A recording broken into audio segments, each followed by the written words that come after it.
legend to legend. In 1941, at the age of 23, Ted Williams did something truly remarkable. He became the first player in 17 years to bat better than 400 for a season. That year ended at 406. In 1994, Tony Gwynn of the San Diego Padres came tantalizingly close. He was hitting 394 when the players' strike ended the season.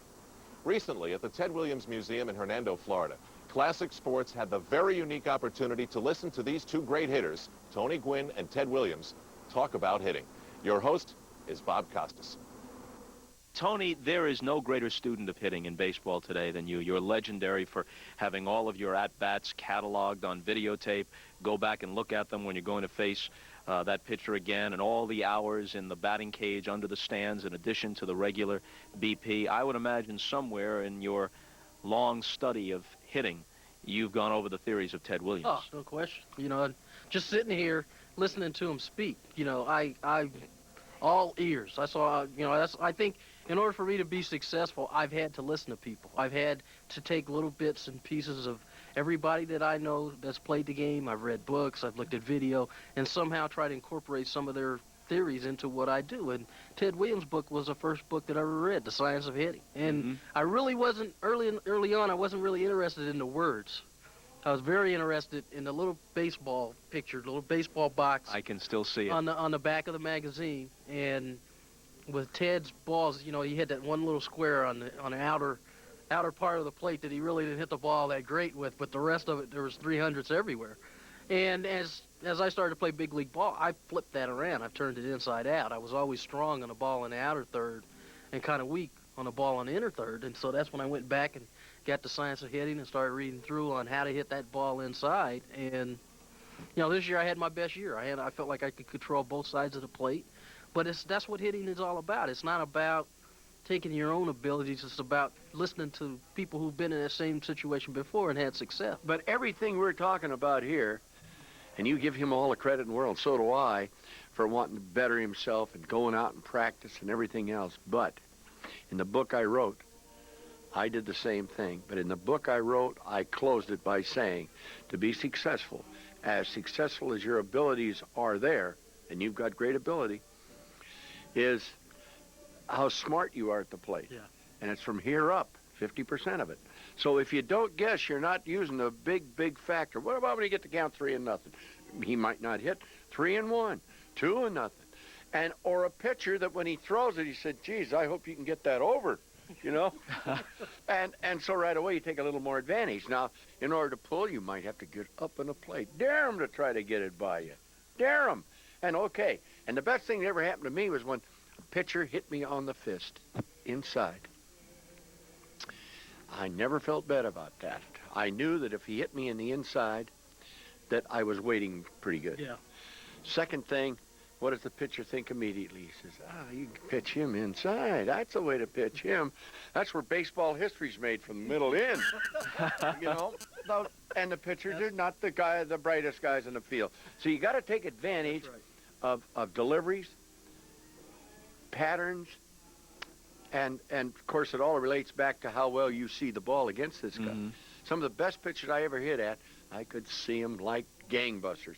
And they were the fastest pitchers I ever hit at, but I could see them good.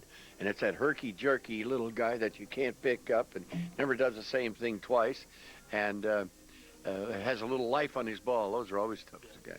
Ted, when you went 6 for 8 in that last doubleheader, last day in 1941, to get to 406, I know you were happy to hit 400, but did you not want the season to end because it was a dream year and you wanted to stay in that groove? In order to have that 400 year, which is a wonderful year, everything has to fall in place.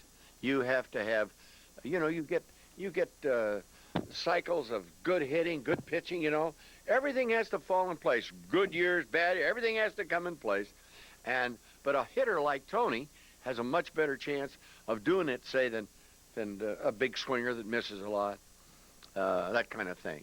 But I'll tell you, I would bet right now, Tony Gwynn's still a young fellow, got a lot of career ahead of him.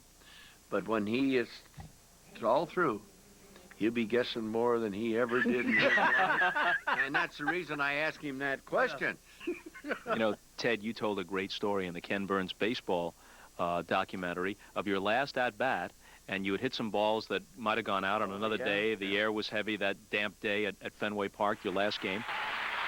Quite a touching sight. Everyone standing at Fenway Park as Ted Williams takes a pitch outside from Jack Fisher. Jack Fisher's on the mound for the Orioles, and he threw a fastball by you. He thought.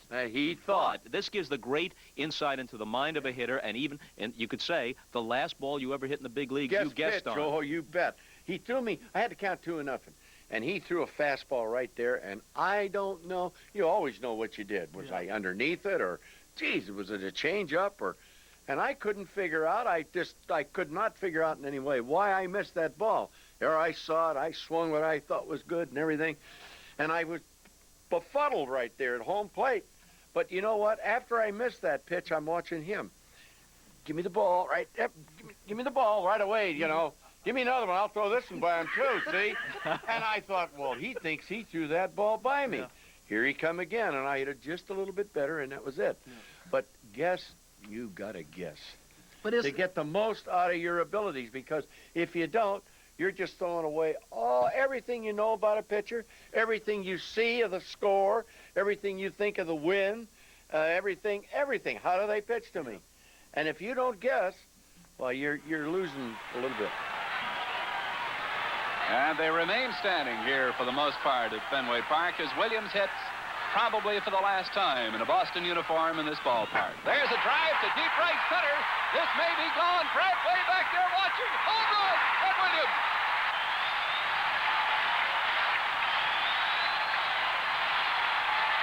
Well, if you had written it that way, nobody would believe it, so I even tried. And I'm going to predict right this show. Well, how many homers did you hit last year? I hit 12, which is a lot for me. All right. I'm going to predict you're going to start hitting more home runs. Well, I thank you very much. I hope so. And certainly don't change what you're doing. I'm not. But take more advantage of the count. Exactly. More advantage of the type pitcher you're hitting against. Crowd the plate once in a while because you know you can pull the ball better in. You can hit the ball hard when it's over the plate through the middle. Yeah. But if it's a ninth inning, 2 men out, and you're up there and you got the count 2-0, you know? Say, well, I'm going to take Pickens on this pitch because I could get a double or even a home run. Now, right to that situation. Now, you were ahead 2-0 in the count. You got a good pitch to hit. You fouled it off. But you, into yourself, you didn't give the outward appearance that you were upset that you missed it. How would you be thinking on that? If I fouled it back, I know I missed it, but I'm not going to give the pitcher. But that's right. But you didn't say how you missed it. Okay. How did I miss it? Well, you were right on it. If you were underneath, were you early or late? No, okay, I got you. I mean, if you're underneath the pitch, what are you, generally early or late? If you're underneath the pitch? Well, see, that's different with me. I say late. I say late, too. Okay. Okay. See, I hit the ball the other way. I hit the ball the other way a lot. I know you do. Now, you hit .394 last year. Your lifetime batting average is .333. You've won 5 batting titles. And when Ted Williams said, now, do you swing all the way through in this situation, or do you push at the ball? You had the look of a schoolboy, hoping he would have the right answer, or the teacher would slap his hand with a ruler. No question about it. You know, and it's funny because, you know, lots of people look towards Ted Williams as their teacher, whether if they were fortunate enough to work under him or to do like I did, reading books and stuff. And I mean, anybody else asked me that question, there's no doubt. I'd say, yeah, I try to stay behind the ball and block the ball up. But with Ted sitting there, I had to think about it for a minute, and I was a bit nervous. But, you know, I only wish that other hitters had the opportunity to sit down and talk to them about their own personal situations because you can learn so much just from talking to people.